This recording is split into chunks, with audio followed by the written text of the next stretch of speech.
아무튼 조선시대 때 후기에 들어오면은 사기 그리고 사마천을 존경하고 사기를 많이 읽는 사람들이 등장을 합니다.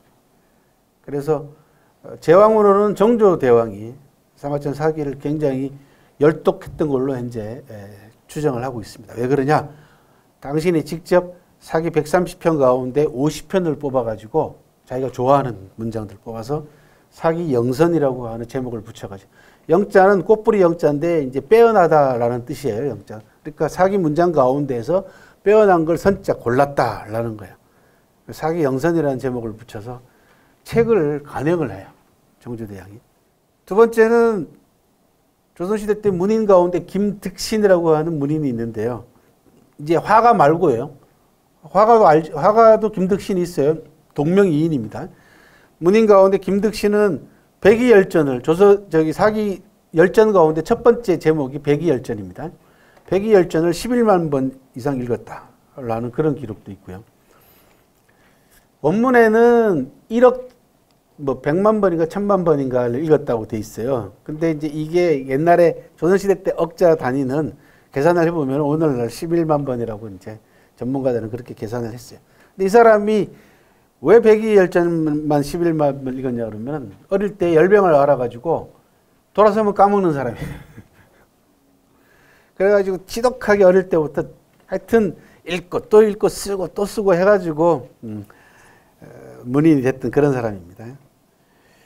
그리고 제가 이제 찾아낸 자료 가운데 가장 특별한 자료는 판소리 5마당. 판소리 조선 후기 들어오면은 민중들 사이에서 불려지던 판소리, 민중들의 음악이죠, 그죠? 소리를 정리하는 분이 나타납니다. 누구죠?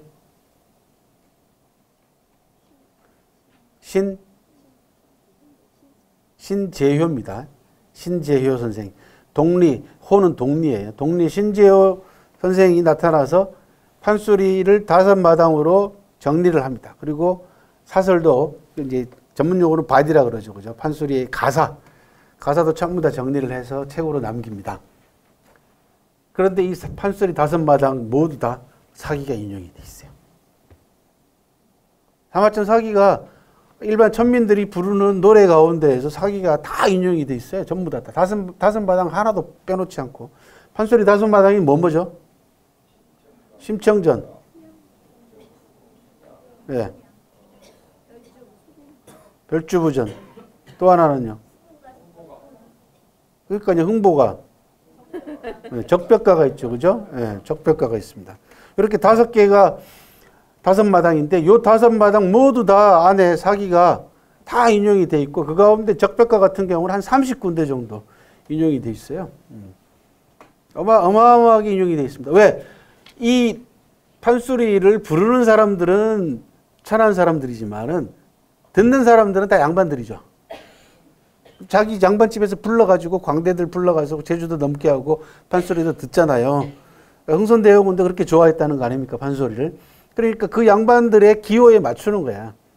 그러다 보니까 중국 고전들을 많이 인용을 합니다. 적벽가는 뭐 삼국지 이야기니까 당연히 삼국지 이야기 나오는 건 맞고 사이사이에다가 사마천 사기를 집어넣어가지고 양반들의 지적 그 호기심을 충족을 시켜줬다는 거예요.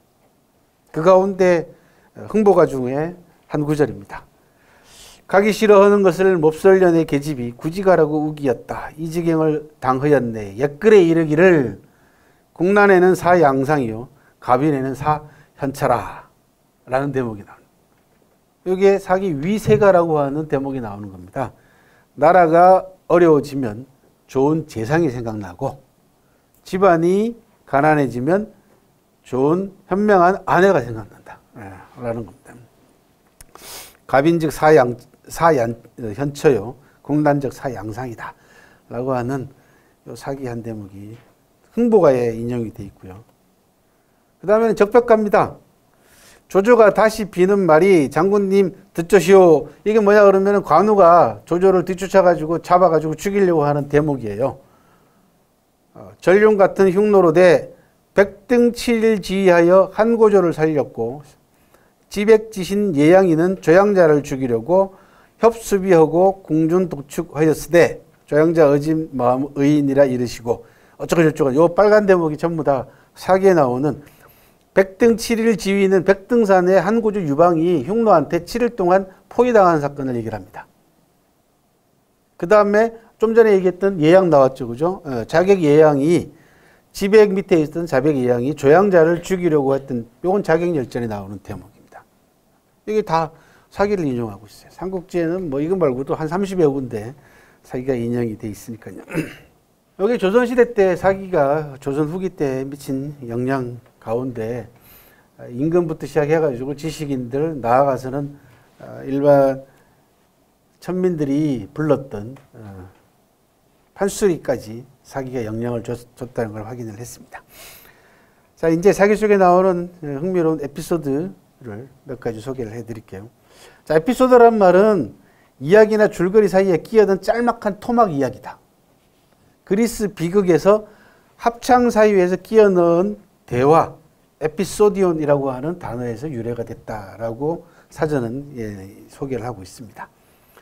한자로는 사파, 일화, 간주, 삽구로도 불린다.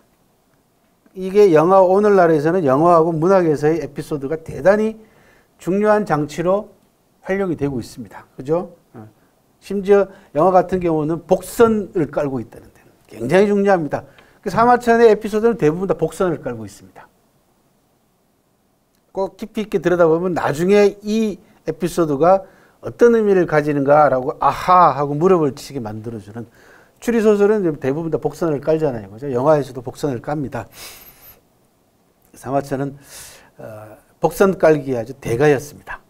이렇게 복선을 까는 이유 중에 하나는 여러 가지 이유가 있습니다만은 지난번에도 말씀드렸다시피 자기 자신의 의도를 권력자들이 바로 간파할 수 없게 만들기 위해서 다양한 비유법을 동원했고 추리소설 기법을 동원했다고 말씀을 드렸잖아요. 그 가운데는 이런 에피소드 활용도 그 방법 가운데 하나다. 그런 말씀이고요.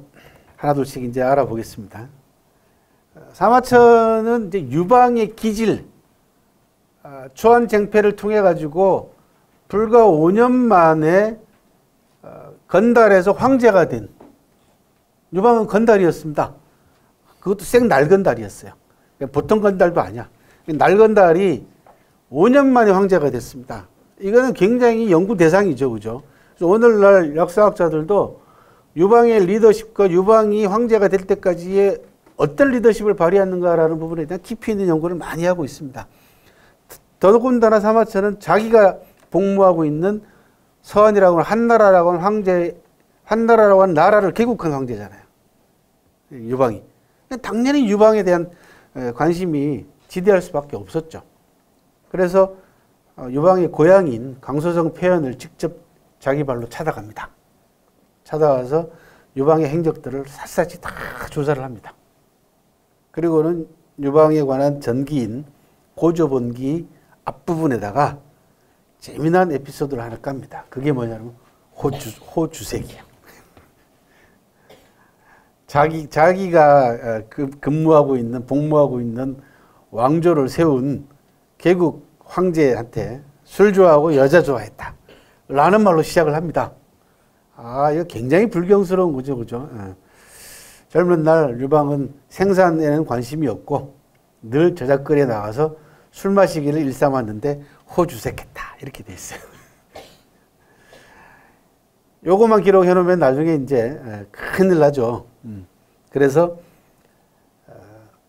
호주색을 증명하기 위해서 사마천이 유방이 잘 가던 술집 두 군데를 찾아냅니다. 술집 두 군데를 찾아내서 그 술집 마담 이름 두 사람을 기록에 남깁니다. 왕온과 무부라고 하는 술집 마담 두 사람 이름이 기록이 돼 있어요. 뭐 이건 빼도 박도 못하는 거죠. 이렇게까지만 또 기록을 해놓으면은 또 역사책이, 자기 역사책이 또 폐기당할 위험이 있잖아요. 이게 불경스러운 놈이다 해서. 그래서 또 다른 일이라도 집어넣습니다. 그게 뭐냐 그러면 유방이 잘 가는 술집 두 군데 이름을 기록을 했죠. 요 술집을 번갈아 가면서 거의 하루가 멀다 하고 술을 먹으러 다니는데 외상술을 먹었다. 술값을 안 냈다는 거예요. 여기까지 또 기록하면 또 이제 불경스러워. 그런데 연말이 돼가지고 술집 마담이 외상장부를 이제 뒤적이잖아. 이제 술값을 정리를 해야 되니까. 그런데 묘한 걸 발견합니다. 술집 주인들이. 유방이 술 마시러 온 날은 매상이 2배, 3배야. 그러니까 이 사람을 끌고 다녔다는 얘기죠. 쉽게 얘기하면은 유방이 한번 술집에 나타나면은 동네 건달들이 다 와가지고 한 잔씩 사주고 가는 거죠. 그러니까 이게 보통 사람이 아니다. 이렇게 생각을 한 거죠. 이제 그렇게 기록을 합니다. 그래서 술값을 안 받았다. 이렇게 얘기해 있어요. 그러니까 얼마나 재밌습니까? 그죠? 2100년 전에, 2200년 전에 유방이라고 하는 제왕에 대한 기록을 남기면서 이런 에피소드로 시작을 한단 말이에요. 굉장히 재밌습니다. 그리고 몸에는 72개의 점이 있었다 그러는데 술만 먹으면 우통을 벗고 들어누워서 잠을 자는데 몸속에서 72개의 점이 마치 용처럼 생겼다 그러죠. 그래서 이게 보통 사람이 아니구나 라고 하는 내용까지 살짝 집어넣습니다. 이제 그렇게 해서 검열을 피해가는 거죠. 그죠? 이게 사마천의 에피소드 기록의 방식입니다. 참 절묘하죠. 그죠? 그러면서 뭐라고 칭찬을 하고 있냐 그러면은 마음이 어질고 베풀기를 좋아했다. 이렇게 기록을 하고 있어요. 유방의 인품에 대해서. 그리고 잘생겼다라고 기록을 하면서 얼굴이 용안처럼 생겼다. 용안이라는 단어가 처음 나옵니다. 용의 얼굴이들. 그래서 나중에 임금님 얼굴이 용안이라고 하잖아요. 그죠? 그 단어를 처음 쓴 사람이 사마천입니다. 사마천이 유방의 외모를 묘사할 때 용안이라고 하세요. 수염을 멋있게 기르고 얼굴 모습이 용안이었다. 용의 얼굴처럼 생겼다.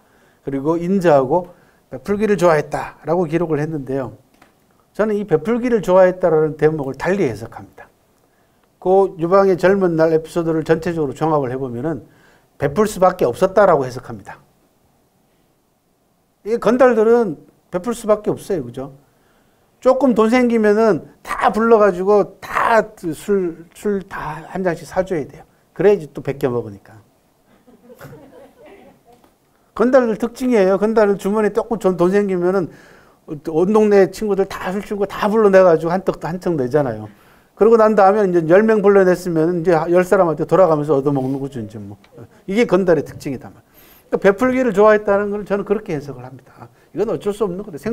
생존상 베풀 수밖에 없다. 건달의 생존 법칙이다.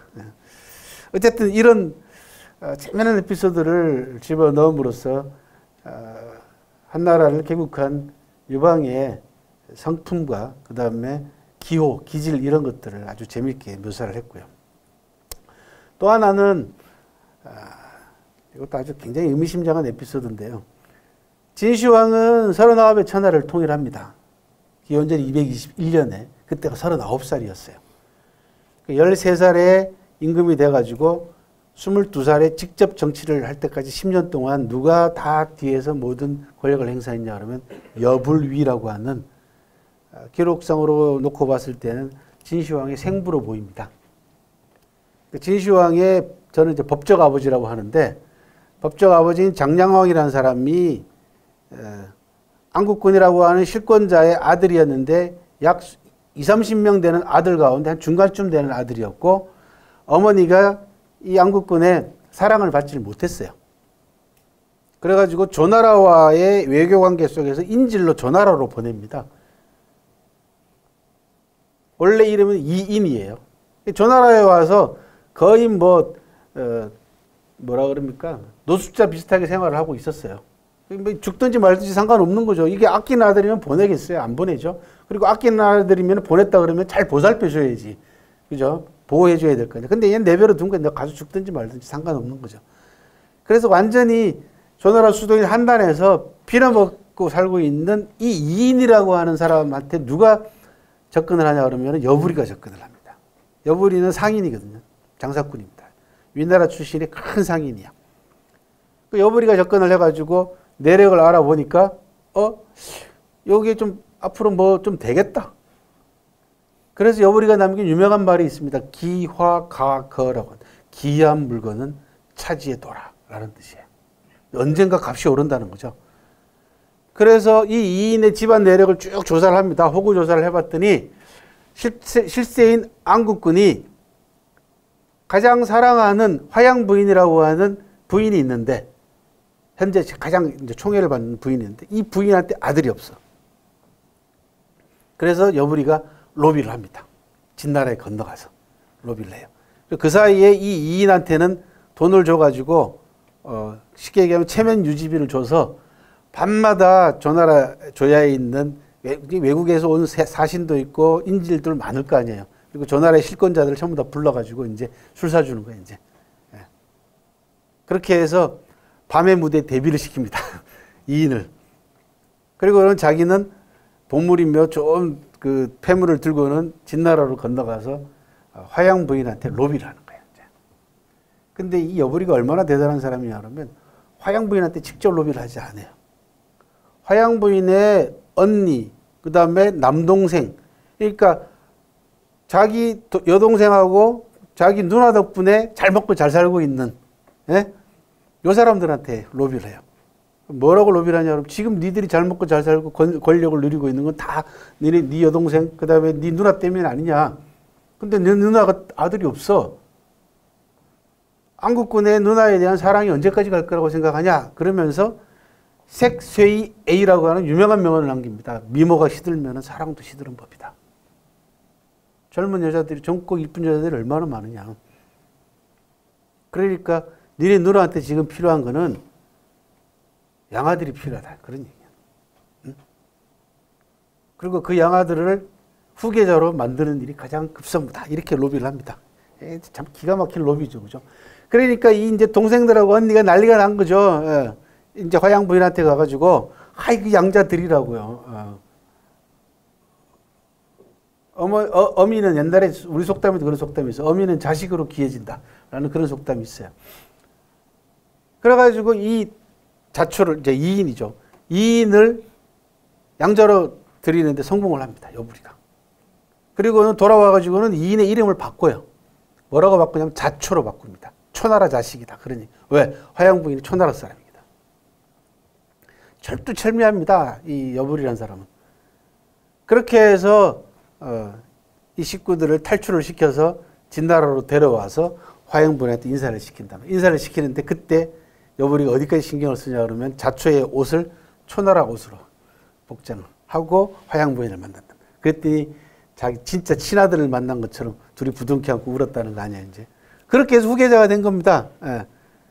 그렇게 해서 임금이 돼요. 안국군이 1년 만에 죽어버리고 요 자초가 임금이 돼. 이게 장량왕이다. 이 장량왕도 3년 만에 죽어요. 그런데 그 사이에 무슨 일이 있었냐 그러면 자초가 여부리하고 술을 마실 때 여부리의 애첩이었던 조희라고 하는 여자가 나와서 술 시중을 드는데 이 자초가 이 조희한테 홀딱 반해버린 거야. 그래서 이왕 나 돌봐주는 김에 저 여자도 놔주셔. 이렇게 됐어요. 그 여부리가 괘씸하긴 하지만은 뭐 이왕 정치적 도박한 거 가질 거 못 주겠냐 싶어서 자기 첩을 자초한테 결혼을 시킵니다. 그때 사마천은 뭐라고 기록이 되어 있냐면 임신 상태였다라는 거예요. 그래서 기록이 약간 모순되는 부분이 있는데 사마천은 모순되는 기록을 전부 다 동시에 남겨 놓음으로써 나중에 후대 사람들로 하여금 스스로 판단하게 만들었어요. 그러니까 자연스럽게 모든 권력이 진시황이 13살 때 어린 나이에 임금이 되니까 권력이 여부리가 휘두를 수밖에 없잖아요. 그죠? 그리고 10년 동안 진시황이 절치부심 세상 돌아가는 것, 전국 돌아가는 걸 면밀히 살피고 있다가 22살 때 이제 자기가 직접 정치를 시작하고 25살 때 자기 생부로 추정되는 여부리를 궁에서 내쫓고 자살하게 만듭니다. 그렇게 해서 25살 때부터 모든 권력을 진시황이 휘두르고 14년 만에 천하를 통일한단 말이에요. 이 39이 천하를 통일했으니까 얼마나 기고만장했겠어요. 그죠? 그리고 진시황은 자기가 없는 통일제국은 상상할 수도 없어. 그래서 통일제국을 점검을 하러 다닙니다. 궁궐에 안 붙어 있고. 그래서 죽을 때까지 39부터 50세 세상을 떠날 때까지 11년 동안 천하 순시를 5번이나 해요. 근데 한 번 순시할 때마다 걸리는 시간이 1년 정도 걸립니다. 그리고 준비기간까지 다 합치면은 내내 나가서 살았다는 거야. 그래서 진시황의 행차가 그 당시에는 모든 천하의 백성들한테 구경거리였어요. 진시황이 어디 한번 행차한다 그러면은 그거 보려고 난리가 나는 거예요. 그 행차가 요란하거든요. 정부 부처가 이동식 정부 부처가 되는 거죠. 쉽게 얘기해서 1년씩 나가 있어야 되니까 뭐 마차가 뭐 수십 대 가는 거는 기본이고 그다음에 호위병들까지 뭐 더더군다나 진나라는 숭상하는 색깔이 무슨 색깔이냐면 검은 색깔이었어요. 그러니까 여러분들이 진나라 신하들이나 군인들 색깔을 이런 걸 제대로 구경을 하고 싶으시면 영웅이라고 하는 영화를 한번 보세요. 그러면은 죄다 검은색이야. 이게 이 검은색으로 그냥 도배를 한단 말이죠. 이 행차가 한 번씩 지나가니까 얼마나 대단했겠어요. 사마천은 유방하고 항우가 진시황의 행차를 구경하고 보인 반응을 기록했어요. 이것도 짤막한 에피소드입니다. 유방은 진시황 행차를 보고는 뭐라고 얘기를 했냐 그러면 저놈 자식 자리를 내가 빨리 뺐을 테다. 그렇게 얘기합니다. 아니죠. 항우입니다. 항우는 그렇게 반응을 보이고 유방은 진시황의 행차를 보고 뭐라고 얘기했냐면 야, 남자가 저 정도는 돼야지. 이렇게 얘기를 합니다.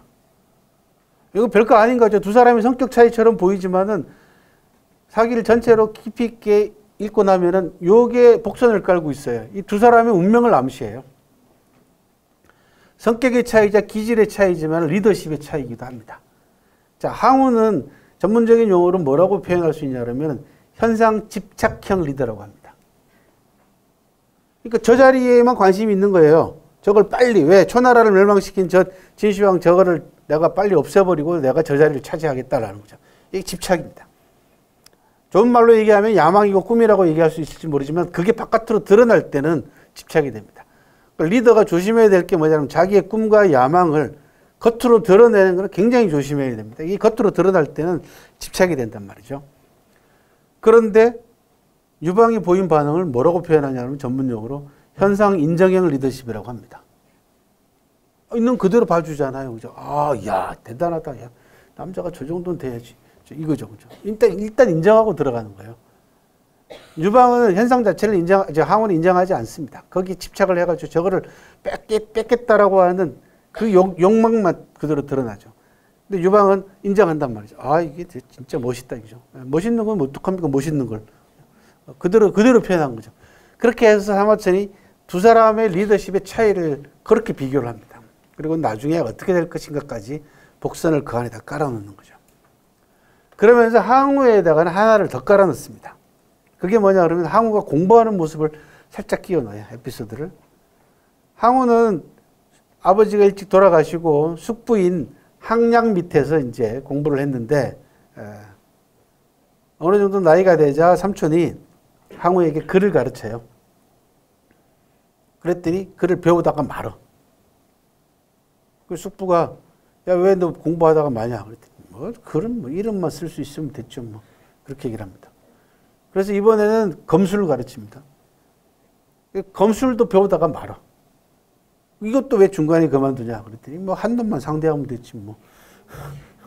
나는 만인을 상대할 병법을 배우고 싶어. 이렇게 얘기하는 거야. 이렇게 숙부가 듣기에는 이게 기특하잖아요. 그죠? 이게 만인을 상대할 그러니까 큰 그릇이 될 것 같아서 선생을 초빙해가지고 병법을 가르칩니다. 그랬더니 사마천은 뭐라고 기록했냐면 이것도 끝까지 하지 못했다라고 기록이 돼 있어요.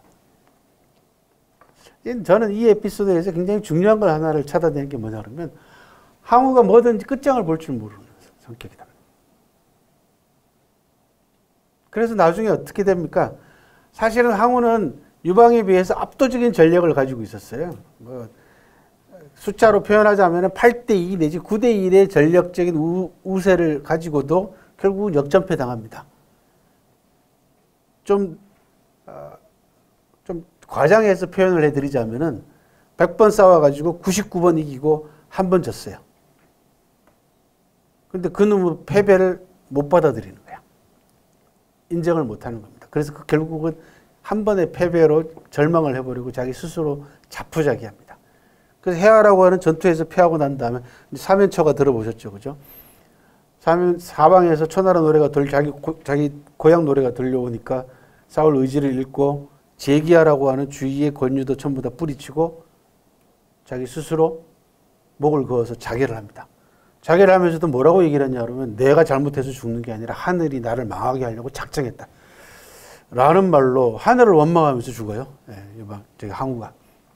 이런 항우의 초한쟁패의 결과라든지 항우의 최후라든지 이런 부분들의 실마리를 사마천 젊은 날 유방과 항우의 짤막짤막한 에피소드를 통해 가지고 읽어내게 만드는 거죠. 사기를 읽으면 굉장히 재미난 게 이제 이런 것들이 읽혀지기 때문에 굉장히 재밌습니다. 그 다음은 아까 말씀드린 한신의 과지역이죠. 한신이 젊은 날 건달들하고 시비가 붙어서 싸우기 싫다고 하니까 건달들이 야 우리 그렇게 싸우기 싫으면은 가래기 밑을 기어가 해서 가래기 밑을 기는 치욕이라는 뜻입니다. 그래서 큰 뜻을 품은 장부가 사소한 시비나 사소한 치욕 정도는 견디고 넘어갈 수 있어야 된다라고 하는 한신의 큰 뜻을 그 안에다 담고 있죠. 그리고 또 하나는 밥을 못 먹고 있을 때 빨래하는 아주머니가 한신에게 밥을 준다는 겁니다. 표모 반신이라는 겁니다. 한신이 어느 정도로 밥을 얻어먹었냐면 한 20일 정도 얻어먹었어요. 건달 생활을 하려면은 또 하나 필수적인 생존 요령이 있습니다. 그게 뭐냐면 눈치가 있어야 돼요. 원래 한신은요, 자기 친구 가운데 정장벼슬, 오늘날 하면 2장 정도 하는 친구 집에 가서 밥을 얻어먹었어요. 아침마다. 그랬더니 친구 와이프가 구박을 해. 당연하잖아요. 이제 애들도 먹여야 되고 그러는데 이게 이 등치는 남산만한 게 아침마다 와가지고 밥을 내놓으라 그러니까 친구 와이프가 당연히 화가 나죠. 그래서 친구 와이프가 어떡하냐 그러면 한신이 오기 전에 새벽에 밥을 지어서 신취라고 합니다. 신취. 새벽 신자. 취사할 때 취자. 새벽에 밥을 지어서 요식. 이불을 뒤집어 쓰고 먹었다. 그런 얘기예요. 신취 요식이라고 하는 재미난 고사성어가 남아있어요. 왜 이불을 뒤집어 쓰고 먹었을까? 밥그릇 긁는 소리 혹시나 들릴까봐. 그 와서 보니까 밥이 없네. 그래가지고 이 뻔뻔한 한신이 뭐라고 얘기하냐면 이 자식아 먹여주려면 끝까지 먹여줘야지. 치사하게 이게 뭐냐 그러고는 절규를 하고 가요. 그리고는 시냇가에 나가서 이제 낚시를 고기라도 잡아보려고 낚싯대를 들이우고 있는데 배가 고프네. 배에서 꼬록꼬록 소리 나는데 그 옆에 빨래하는 아주머니가 빨래하러 온 거야. 그 표모입니다. 근데 한신 눈치를 가만히 보니까 이 아주머니가 직업이 빨래하는 아주머니야. 나이 드신 분들은 옛날에 시골에 가면 그런 아주머니들 있었어요. 일찍 혼자 되신 분들, 이런 분들은 달리 이제 생계를 유지하기 힘이 드니까 아침 일찍 일어나서 동네방네 다니면서 빨랫감 다 걷어가지고 빨래터에 가서 하루 종일 빨래 해가지고 두들겨가지고 저녁 때 다 이렇게 나눠주고 돈을 받는 그런 아주머니가 있었어요. 실제로. 저도 옛날에 시골에는 그런 아주머니 봤거든요. 이게 직업인 거야, 보니까. 그 아주머니가 빨래를 하다가 옆에서 웬 등치 큰 놈이, 호대 멀쩡한 놈이 낚시, 고기도 못 잡는 게 낚시 잡는다고 저러고 있는데 때가 되니까 배에서 자꾸 이상한 소리가 꼬록꼬록 들린단 말이죠. 그래서 당신이 싸가지고 온 밥을 나눠줘요. 빨래하는 아주머니는 집에 가서 밥 먹고 올 수가 없잖아요. 빨랫감을 놔두고 갈 수도 없고. 그죠? 이거 누가 가져가면 안 되잖아. 이거 들고 가자니 무겁고. 그러니까 밥을 싸온단 말이죠. 그 밥을 나눠줬습니다. 그 눈치를 보니까 한신이 이제 건달의 가장 생존 본능, 눈치. 그러니까 이게 아주머니가 내일 또 올 것 같거든요. 그죠? 그래서 내일 또 그 자리에 가 있는 거예요. 그렇게 해서 20일 동안 밥을 얻어먹습니다. 그랬더니 이제 20일 동안 얻어먹고 보니까 지도 이제 벼룩이도 낯짝이 있다고 이제 아주머니한테 그동안 신세 많이 졌다고 감사하다고 내가 나중에 크게 은혜를 갚겠다고 이제 또 허풍을 떱니다. 이 건달의 또 하나의 특징은 허풍이죠. 그죠? 그랬더니 빨래하는 아주머니가 생긴 건 왕손처럼 생긴 놈이 왕족처럼 생긴 놈이 무슨 그런 시잘데없는 소리 하냐. 니나 잘해라 임마. 그리고 격려성 그죠? 질책을 하고 두 사람이 이제 헤어지는데 나중에 한신이 왕이 돼서 돌아와서 빨래하는 아주머니를 찾아서 천금으로 은혜를 갚습니다. 그게 일반 천금이야. 그래서 표모반신은 어려운 처지에 놓여 있는 사람에게 조건 없이 도움의 손길을 뻗치는 좋은 미덕으로 남아있죠. 그죠? 미담으로. 빨래하는 아주머니가 한신에게 밥을 준다. 그리고 한신은 나중에 크게 은혜를 갚죠. 일반천금. 그러니까 조그만 도움이라도 받았으면 반드시 갚아라. 이게 중국 사람들의 기본적인 은원관이라는 겁니다. 그러니까 원수도 마찬가지야. 여기 한신입니다. 나중에 한신은 빨래하는 아주머니가 세상을 떠나자 그 아주머니를 위해서 무덤도 만들어줍니다. 좀 이따가 사진을 보여드릴게요. 그 다음 전국시대 또 유명한 장의라고 하는 유세가가 있죠. 말로 먹고 사는 사람들. 천하 형세를 분석을 해가지고 한 나라의 임금으로부터 벼슬도 받고 돈도 받으면서 오늘날로 얘기하면 국제 전문 로비스트라고 생각하시면 돼요. 소진하고 장의가 제일 유명한 사람이었거든요. 장의의 일화는 장의가 유세한답시고 돈도 안 벌고 집에서 마누라 자식 다 팽개쳐놓고 이 세상 이 나라 저 나라 다니면서 집에서 돈 긁어가지고 가가지고 돈 다 탕진하고 들어오는 거예요. 맨날 푸대접만 받고 들어와. 그리고 하루는 또 여전히 나가가지고 아니나 다를까 푸대접 받고 들어옵니다. 구박 받고 들어와. 그랬더니 와이프가 이제 잔소리를 할 거 아니야. 어이구 그런 건 뭐하러 공부를 해가지고 뭐 밥벌이도 못하는 주제하고 잔소리를 막 하니까 장이가 마누라한테 다른 말 하는 게 아니고 혓바닥을 싹싹 내밀었어요. 와이프 보는 앞에서. 혓바닥을 내밀면서 내 혓바닥 잘 있냐? 이렇게 물어봅니다. 그게 설상제입니다. 혀는 아직도 있냐? 그런 뜻이에요. 그랬더니 와이프가 혀는 그대로 있네. 그럼 됐다. 그러니까 이 사람들은 말로 먹고 벌어먹고 사는 사람이잖아요. 혀가 얼마나 중요하겠어요. 저 혀 없으면 말을 못하니까 그 혀를 중시한단 말이죠. 저는 우스갯소리로 뭐라고 얘기를 하냐 그러면 요즘 살았으면 저 사람들은 혓바닥에다 보험 들었을 사람들이다. 이제 그런 얘기를 합니다. 그죠? 뭐 충분히 그럴 수 있잖아요. 뭐 이 종아리에다가도 보험 드는 사람도 있다는데 뭐 그죠? 그 다음에는 소진은요. 여기 사기에는 나오지 않고 전국책에 나오는 일화인데 소진도 유세한답시고 다른 나라 갔다가 또 구박을 당하고 실패하고 옵니다. 집안 사람들은 전부 다 소진을 무시하지. 안 되겠다 싶어서 소진이 다시 공부를 합니다. 깊이 있게. 심리학까지 공부합니다. 소진은 나중에. 근데 공부하다가 졸리면 어떡하냐? 추자고라고 하는 유명한 일화를 남깁니다. 송곳으로 허벅지를 찌르다. 라는 뜻이. 피가 줄줄 흘러가지고 발까지 적셨다. 그게 아니야. 발가락까지 적셨다는 거 아닙니까? 그 다음 또 한 방법은 머리카락을 대들보에 매달아 두는 겁니다. 두현량이라는 거야. 머리카락을 매달아 두면은 졸면 어떻게 돼? 땡기잖아. 참 옛날 사람 참 지독하게 공부했다. 그죠? 그렇게 해서 유세가로 성공을 했다라고 하는 일화도 남아 있고요. 또 하나는 진승이라는 사람의 진승은 진나라를 멸망시키는 도화선 역할을 한 중국 역사상 최초의 농민봉기군의 우두머리입니다. 진승은. 진승은 원래 출신이 뭐 하는 사람이었냐 그러면 고용노동자였어요. 남의 집 일해주는 사람이었어요. 그래서 요역에 끌려가다가 진승이 진나라 법에 따르면은 정해진 기간까지 일하러 오지 않으면은 처벌하는 법이 있어요. 진승 일행이 가다가 대택향이라는 곳에서 비를 만나가지고 지쳐야 된 거예요. 이제 일정이. 그러니까 이제 날짜를 못 맞추게 생긴 거예요. 그래서 안 되겠다 싶어서 이래도 죽고 저래도 죽을 거 한번 싸우다 죽자. 그렇게 해서 진승이 봉기를 일으킵니다. 봉기를 일으킬 때 남긴 유명한 명언입니다. 같이 봉기를 하려고 하는 사람들한테 저렇게 얘기합니다. 왕우장상 영유종호다. 왕우장상의 시가 따로 있냐? 라는 아주 유명한 신분 해방선언을 합니다. 중국 역사상 저 대목은 항상 빠지지 않고 인용이 되는 대목이에요. 그랬더니 옆에 있던 그 다른 사람들이 일행 가운데 일부가 비웃어요. 진승이 네가 저렇게 뭘 할 수 있겠냐? 그랬더니 진승이 또 한마디 합니다. 연작이 안지 홍국지지요라는 유명한 말을 합니다. 우리말로는 어떻게 하냐 그러면 참새가 봉황의 뜻을 어떻게 알겠냐 라는 유명한 말을 합니다.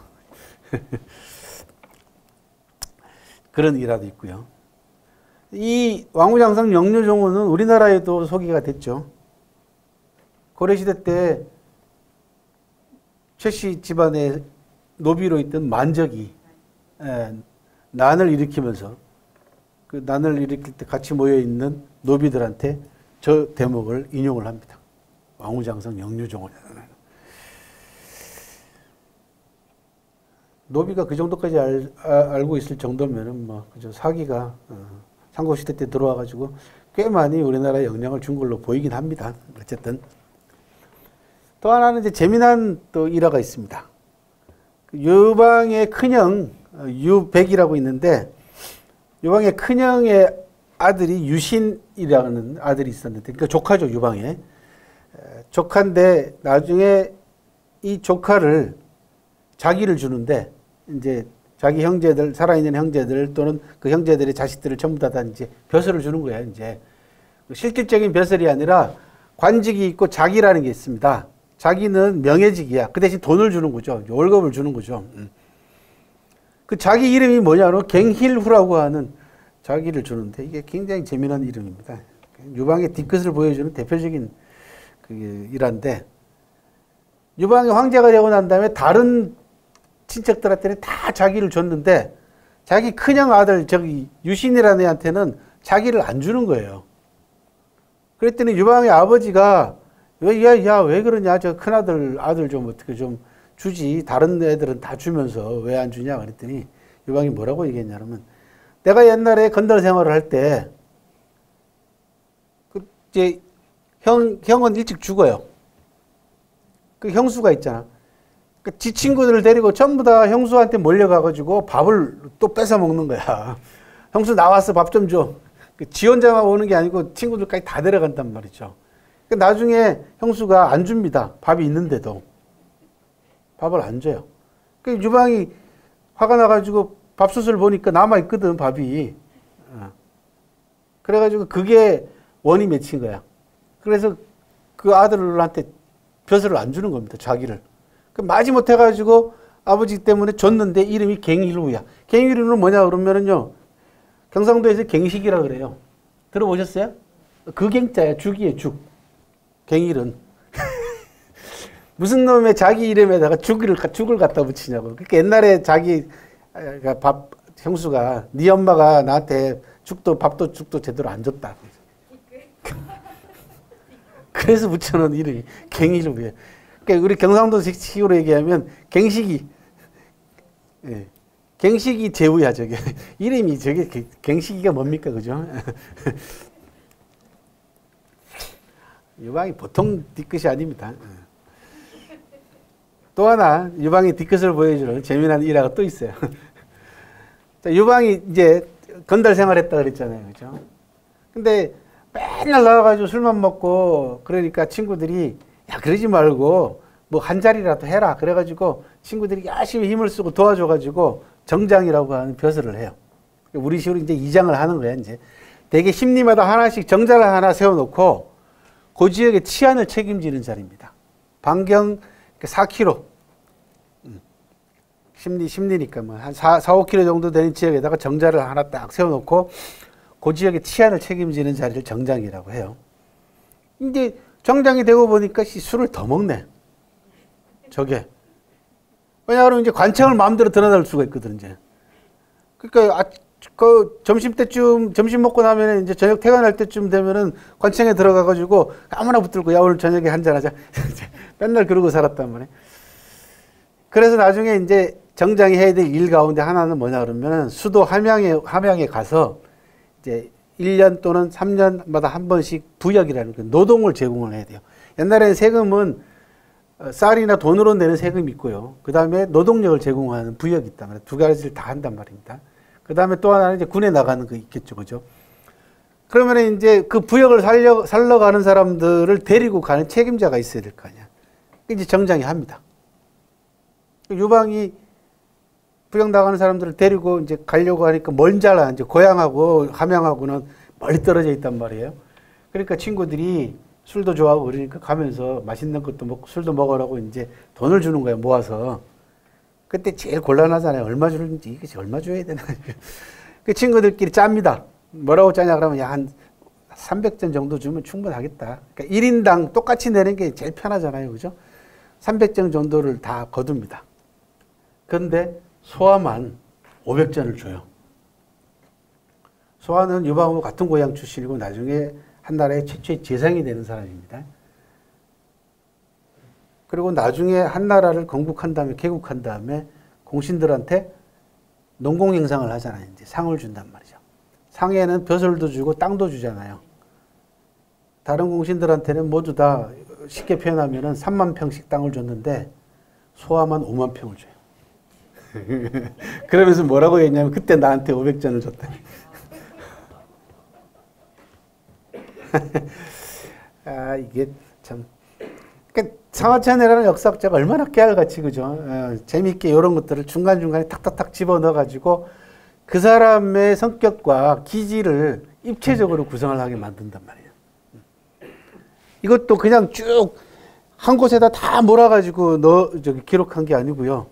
중간중간에 사이사이에 집어넣어요. 어떤 거는 제일 앞에 집어넣고 어떤 거는 공신들하고 관계되어 있는 다른 쪽 기록에다가 집어넣고 그렇게 해서 다 읽어봐야지 재구성이 되게 만들어 놨습니다. 그래서 추리소설 기법을 썼다라고 하는 이유가 거기 있고요. 장량은 한나라 귀족 출신입니다. 우리나라 대한민국 할 때 그 한자를 쓰는 한나라입니다. 전국시대 때 7개 나라 가운데 한나라였죠. 그 한나라가 진시황에 의해 가지고 멸망당하자 진시황을 암살하려고 합니다. 귀족 아버지 할아버지 때 증조 할아버지 때까지 재상을 지낸 아주 뼛속까지 귀족 집안 출신이에요. 근데 장량이 어느 정도였냐 그러면은 동생이 죽었는데 동생 장례도 안 치러주고 재산을 모두 통틀어 가지고 그 당시에 최고의 킬러를 하나 고용을 합니다. 창해 역사라고 하는 킬러를 고용해 가지고 진시황을 암살하려다가 실패하고 도망자 신분이 되어 가지고 떠돌이 그 일화를 장량의 제일 첫 부분에다가 기록을 합니다. 그리고는 그 떠돌이 생활을 하면서 만난 신비한 노인으로부터 병법서를 받아가지고 책략가로 변신하는 대목이 나와요. 그리고 나중에 7년 만에 유방을 만나가지고 유방의 참모가 되잖아요. 이런 일화도 있고요. 자, 왼쪽 위에 있는 사진이 과하지교의 현장입니다. 과하교라고 돼 있죠. 그죠? 예. 뭐, 저는 상하천 사기 강의하면서 또 고전들에 관한 이야기를 여러분들한테 늘 말씀을 드리면서 뭘 강조하냐 그러면 고사성어 가운데에서 성어에 집착하는 분들이 유일하게 많아요. 글자를 뭐 쟤들이 읽을 줄 알아야 되고 그 다음에 뭐 뜻을 알아야 돼. 이게 중요한 게 아닙니다. 고사를 아셔야 돼요. 스토리를 알지 않으면은 성어는 반도 안 됩니다. 고사를 아셔야지 좀 더 깊이 있게 그 성어를 들여다볼 수 있는 힘도 생깁니다. 글자 아무리 많이 알아도 고사를 모르면은 저거 읽어봐야 뭐, 그죠? 예. 반 정도밖에 안 되죠. 과학교 가랭이 밑다리? 그렇게밖에 못 읽잖아요. 고사를 모르면은. 근데 과지역이라고 하는 고사를 알고 있으면은, 저기가 한신이 건달들 가랭이 밑을 기었던 그 장소구나라는 걸 알게 되는 겁니다. 예. 옛날에는 여기가 이제 다리가 있었는데 지금 다 복개되고 없고요. 저거 하나만 남아 있습니다. 그리고 오른쪽 아래 사진이 빨래하는 아주머니의 무덤입니다. 표모묘라고 돼 있죠. 그죠? 한신 어머니 무덤보다 더 커요. 왼쪽 사진은 장량이 창해 역사를 고양해가지고 진시황 행차 때 진시황 마차를 박살내는 장면입니다. 근데 마차를 잘못 골랐어요. 그래서 실패합니다. 오른쪽 위 사진은 유방이 진시황 행차를 보고는 보인 반응을 그린 그림이에요. 대장부가 저 정도는 돼야지라는 분. 아래 사진은 왕우장상의 시가 따로 있냐라고 하는 진승의 무덤이 있는 그 앞쪽에 입구에 서 있는 진승의 상입니다. 저는 다 이런 거 찾아다니는 사람입니다.